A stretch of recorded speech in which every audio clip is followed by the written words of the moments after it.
제가 그 이재용이 중국의 시안에 시진핑 고향 반도체 공장에 갔을 때 이게 미국이 그냥 안 있을 거라고 제가 말을 했지요. 예측대로 미국이 한국에 대해 반중 경제 블록에 동참하라고 요구를 했습니다. 자, 미중 갈등이 지금 격화됐어요. 트럼프가 중국은 또라이라고 지금 이렇게 공격을 하고, 미국은 또 강도질을 하고 있다고 중국은 미국을 공격합니다. 폼페이오가 시진핑을 직접 거론해서 악랄한 독재 정권이다 이렇게 말을 하고, 미국이 사실 무시하고 거짓말을 한다, 세계 평화의 공적이 된다 이렇게 말을 하니까 트럼프가, 제가 어제 생방에도 말했듯이 트위터에 중국의 어떤 또라이가 수십만을 죽인 바이러스에 대해 중국을 제외한 모든 이들을 비난하는 성명을 냈다. 이 얼간이에게 세계적 살상을 저지른 것은 중국의 무능이라는 것을 누가 설명 좀 해라 이렇게 이야기가 되면서 끝간데 없이 막가고 있습니다. 자, 이런 상황에서 미국이 지금 미국 중심의 경제 블록을 만들겠다 그러면서 그걸 갖다가 경제 번영 네트워크 EPN 이카노미 프로퍼티 네트워크라고 이렇게 말을 붙이고, 한국에도 거기에 동참하라고 작년 5월에도 요구를 했고, 또 작년 11월에도 이 경제 협력을 요구했는데요. 이번에는 한 발 더 나가가지고 중국을 경제적으로 완전히 고립시키기 위한 블록 결성에 참가하라고 또 요구를 했습니다. 외교부는 EPN이라는 걸 들어서 알고 있지만은 아직 초기 구상 차원이고 구체적인 요청은 없다 이렇게 말을 하고 있는데, 향후에 이제 미국과 중국의 싸움이 딱 돌아가는 꼴을 보면 트럼프는 지금 국내 경제가 살 가능성이 별로 없습니다. 그래서 어제 그동안 미국 대선을 쪽집게처럼 맞춰온 영국의 기관 옥스퍼드 이코노믹스가 경제 실패 때문에 별 존재감도 없는 허접한 바이든이 압승을 할 거다 이렇게 예측을 하고 있어요. 그런데 이 근거가 경제가 지금 계속 무너지고, 그래서 지금 11월 달까지 방법이 없다. 근데 트럼프가 뭔 수가 있겠느냐, 그런 부분에 지금 이 착안을 해서 경쟁주 대부분에서 트럼프가 질 것이다 이렇게 이야기를 한 겁니다. 그렇다면 트럼프 입장에서는 이제 대선 전까지 중국하고 굉장한 싸움을 벌여야 된다는 거죠. 그래서 미중이 충돌하는 범주가 이제 사생결단의 싸움이 코로나 와중에 벌어질 수 있다는 겁니다. 한쪽에서는 코로나가 번지고 있는데 한쪽에서는 둘이가 죽도록 싸울 건데, 이제 한국을 보고 미국은 너네 우리 편 안에 들어와 이야기할 거고 중국은 우리 쪽에 들어와 이야기할 거예요. 자, 여기서 한국은 중간에 이제 어정쩡하게 있을 겁니다. 뻔한 거 아닙니까? 자, 이렇게 됐을 때 미국이 어떤 식으로 한국의 반응을 보일 거냐, 그냥 두지 않을 거라고 보고 있습니다. 키스 크라크 미 국무부 경제차관이 어제 아시아 태평양 미디어 허브 특별 전화 브리핑에서 우리는 미국, 한국 등 동맹국의 단합을 위한 EPN 구상을 논의했고, EPN은 세계에서 생각을 같이 하는 국가, 기업, 시민사회로 구성되며 민주 가치에 따른다. 그러면서 한국은 미국의 위대한 동맹으로 오랫동안 깊고 종합적인 관계를 맺고 있으니 같이 할 거라고 본다. 이렇게 지금 이야기를 하고 있는 거예요. 중국은 그동안 미루어 오던 공산당의 양회라고 하는 최고 정치 이벤트를 시작했어요. 그러니까 시진핑이가 이 양회에서 기가 안 죽으려면 또 미국을 엄청 공격하는 쪽으로 지금 말을 하고 있지요. 그러니까 미국도 중국을 또 엄청 공격하고 있습니다. 그런데 중국 기업을 미국 정시에서 퇴출시켜야 된다는 법안이 미 상원에서 보기 드물게 만장일치로 가결되었어요. 이건 뭘 의미하는가 하면 이제 미국 내부에 벌어지고 있는 아주 광범위한 협중 분위기를 보여주는 거고요. 미국식 핵의 기준을 위반했을 때 상폐시켜 버리겠다. 그래서 중국의 대표적 전자상거래 기업인 알리바바 등 165개 회사가 지금 타켓이 되었습니다. 그래서 미국이 이제 구체적으로 중국 기업들을 미국 시장에서 다 내보내 버리겠다라는 거고요. 그래서 이 법안 때문에 결국은 중국 기업이 대거 월가에서 쫓겨나게 될 거라고 지금 이야기가 나오고 있습니다.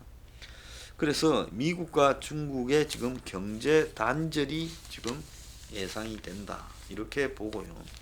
중국은 이제 이런 부분에 대응해서 국방비를 최대 9%를 늘린다. 그래서 이제 중국의 군사력을 강화한다는데 중국이 9%를 늘려봤자 미국의 그야말로 조족지혈밖에 안 됩니다. 위기가 왔을 때 중국 공산당의 지금 장비들이 제대로 작동할 수 있을 건지 의문입니다. 중국의 홍콩 탄압 때문에 대만 총통 대통령의 재선이 된 차이잉원이 취임 연설에서 일국양제, 즉 하나의 중국을 우리는 받아들일 수 없다고 분명히 말을 해버렸습니다. 그러면서 이제 이 중국하고의 문제에 독자적인 길을 가겠다 이야기를 하고, 미국은 대만의 축하 선물로 무기 판매, 즉 대만이 이제 중국하고 굉장히 가까우니까 중국이 대만을 점령하려고 오게 되면 중국의 이제 수상함들을 한마디로 격침시킬 수 있는 의뢰를, 고급 의뢰들을 대만에 팔겠다고 그렇게 약속을 했습니다. 그래서 이런 상황에서 앞으로 이 미중 간의 상황이 굉장히 심각하게 진행이 될 건데, 중국은 일단 경제 붕괴부터 막아야 되는 상황에서 천조 원대의 경기 부양책을 쓰려고 하는데요. 지금 중국의 핵의 기준으로 봤을 때 지금 그야말로 달러가 있는 만큼, 자기들이 보유하는 만큼, 채권이 있는 만큼 지금 이 중국의 위안화를 발행해야 될 건데 30%에서 40% 정도 오바로 발행하고 있습니다. 한마디로 중국이 이 돈이, 거품이 지금 엄청나게 생기고 있고, 이 뭐라고 인쇄소에서 찍어내듯이 지금 돈을 찍어낼 수밖에 없는 상황으로 가게 될 때 이제 중국이 아마 경제적인 충격을 맞게 될 거다라는 예측들이 여러 군데에서 지금 등장을 하고 있습니다. 자, 이런 속에서 지금 한국은 친중 친북 분위기를 강화하고 있어요. 또 여기서 엊그제 이재용이 검찰 소환이 예정되었는데 중국으로 갔어요. 갔다 와가 2주 격리도 봐줬지만은 아마 한 2주간은 또 검찰에 안 간다 이렇게 될 것 같아요. 중국 갔다 왔기 때문에. 그래서 지금 이런 부분에 이 이재용의 도발적 자극의 배경에는 문 정권이 지금 미국이 반중 블록에 들어오라는 부분에 대해 이재용을 중국에 보내서 우리는 반중 안 한다, 친중한다라는 의사를 보여줬다는 겁니다. 그러니까 미국이 화가 나서 노골적으로 한국 보고 반중 그룹에 들어오라고 한 번 더 압박을 한 부분이에요. 그런데 최근에 5.24 조치를 사실상 폐기한다고 또 이야기가 나왔어요. 그러니 미국이 비핵화에 보조를 맞춰야지 너네들 그렇게 하면 안 돼 하고 또 지적을 하고 나왔습니다. 그래서 한국이 사실상 5.24 조치를 폐기하겠다고 선언하니까 미국이 대북 제재 완화에 선을 긋고 나왔어요. 미국은 남북 협력은 반드시 비핵화 진전과 보조를 맞춰야지, 북한이 지금 비핵화에 진전하는 노력이 뭐가 있느냐, 그래서 이런 상황에서 대북 제재를 완화해주면 어떻게 하느냐, 이렇게 지적을 하고 나왔습니다. 자, 그러니까 임종석이가 미북 간의 진전이 없으면 문재인이 미국과 충분히 소통해서 일을 만들 수도 있다고 나왔어요. 이건 나중에 또 별도로 이야기를 하겠습니다. 자, 이 코로나로 중국이 세계 경제를 다 보내버렸습니다. 미국도 완전히 보내버린 거예요. 여기에 최고의 피해자가 트럼프 본인이 되고 있어요.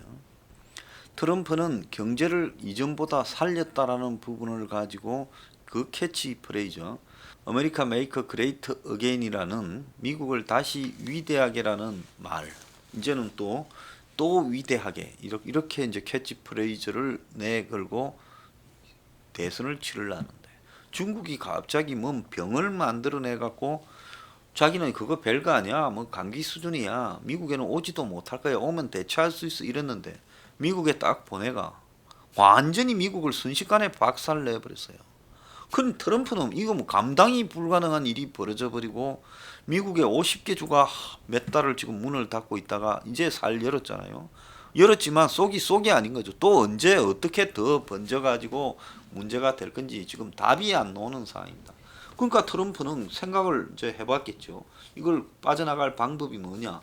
백신이 만들어져야 된다. 치료제가 나와야 된다. 그런데 이제 기술적으로 물어보면 이게 되냐? 거의 불가능하다. 이제 이런 이야기가 곳곳에서 나오고 있어요. 그러다 보니까 이게 이제 답이 없는 상황이 벌어지고 있다는 겁니다. 답이 없는 상황이.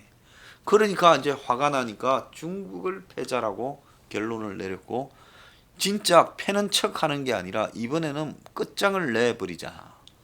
자, 그렇게 해서 결국은 중국에 나가 있는 공장들이 이제 미국에 다 들어와서 일자리를 만들게 방향을 대선 전까지 틀어버리면 방법이 있는 게 아니냐. 그래서 미국 정시에서 중국 기업 퇴출법을 만들었는데, 지금 아까 말한 이 부분에 루이싱 커피라고 중국 최대의 카페 체인이 미국에서 지금 상패 통보를 받았어요. 그래서 중국의 스타벅스 같은 루이싱 커피가 미국에서 지금 상장 폐지가 되어버린 겁니다. 상장 1년도 안 되어서 3월 달에 매출 조작, 장부 조작 이게 지금 발견되면서 시총이 폭락하고 상패를 통보받았어요. 그래서 중국 업체들이 미국에서 미국 기준으로 꼼꼼하게 따지면 문을 다 닫아야지 유지될 수 있는 업체가 없다고 봅니다. 중국만 그런 게 아니라 무슨 돌대가리들이 삼성이 무슨 한국이 자꾸 박대하면 미국에 상장한다, 미국 회사 된다, 그런 황당한 소리로 몇백만 명을 모으고 하는데, 삼성이 미국에 가면요 금방 상폐돼 버립니다. 지금 삼성식으로 운영하면요 미국에 상장해서 운영이 불가능해요. 그것뿐만 아니라 숱한 중국 업체들이 다 분식 회계 혐의가 있다고, 지금 대표적인 거 10대 개가 이미 문을 닫게 이제 기다리고 있다는 거예요. 상태를요. 자, 한국이 미중 사이에 끼었어요. 이재용을 시안에 가게 한 것은 이재용이 갔다 이렇게 정부는 우기겠지만, 누가 그걸 이 타이밍에 이재용이 시안을 자처해서 갔다라고 생각을 할 수 있겠으며 정부가 거기에 여러 협조를 해줬다고 이렇게 생각을 하겠습니까? 그래서 대안도 없이 미중 사이에 한 번은 미국 쪽에 붙었다가 한 번은 중국 쪽에 붙었다가 왔다 갔다 지금 줄타기를 하고 있는데요. 이러다가 양쪽에서 뺨을 한 대씩 얻어맞고 줄에서 떨어져요. 미국은 한국에 지속적으로 협력해라고 요구하고 있고, 지금 미국이 화웨이 등에서 지금 쓰지 말라고 공개 지금 경고를 하고 있어요.